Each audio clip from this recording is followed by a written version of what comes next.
ஆண்டவர் சொல்றாரு, இதோ நான் அவர்களுக்கு சௌக்கியமும் ஆரோக்கியமும் வர பண்ணி அவர்களை குணமாக்கி அவர்களுக்கு பரிபூரண சமாதானத்தையும் சத்தியத்தையும் வெளிப்படுத்துவேன் அப்படின்னு சொல்றாரு. நம்ம அவரை நோக்கி கூப்பிடும் பொழுது அவர் நமக்கு என்ன கொடுக்கிறாரு? சௌக்கியமான வாழ்க்கை. எப்படிங்க இருக்கீங்க? சௌக்கியமா இருக்கீங்களா? அப்படி கேட்பாங்க. நல்லா இருக்கீங்களா? நல்ல லைஃப், நல்ல சமாதானமான ஒரு வாழ்க்கையை அவர் நமக்கு கொடுப்பார். ஆரோக்கியத்தை உங்களுக்கு கொடுப்பார். உங்களை குணமாக்குவார். ஆரோக்கியம் இல்ல, இந்த லைஃப் டைம் இந்த வியாதியை நான் சுமக்கணும் அப்படிலாம் நீங்க நினைக்கிறீங்களாங்க? ஏசப்பா அதை எல்லாத்தையும் சிலுவையில சுமந்துட்டார். நம்ம இனி சுமக்க தேவையில்லை. அவர் சொல்றதெல்லாம் என்னன்னா, அவரை நோக்கி நம்ம கூப்பிடணும். எப்படி கூப்பிடணும்? விசுவாசத்தோட. நான் கூப்பிடுவேன், அவர் கேட்பார். அதுதான் விசுவாசம். அவர் நிச்சயமா கேட்டு எனக்கு பதில் கொடுப்பார். ஹல்லேலூயா.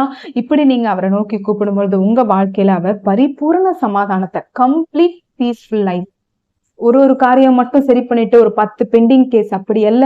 நீங்க எழுதி வச்சு நீங்க ஆண்டவரிடத்துல ஜெபித்து பாருங்களேன். எழுதி வச்சு ஜெபிங்க. அவர் சொன்னதை செய்கிற தெய்வம்.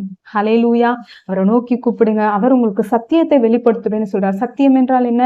ஆண்டவராகிய இயேசு கிறிஸ்துவை அறிகிற அறிவு தான், அதுதான் சத்தியம். வேத வசனம் தான் சத்தியம். இதை உங்களுக்கு வெளிப்படுத்துவார். உங்களுக்கு ரெவலேஷனை தருவார்.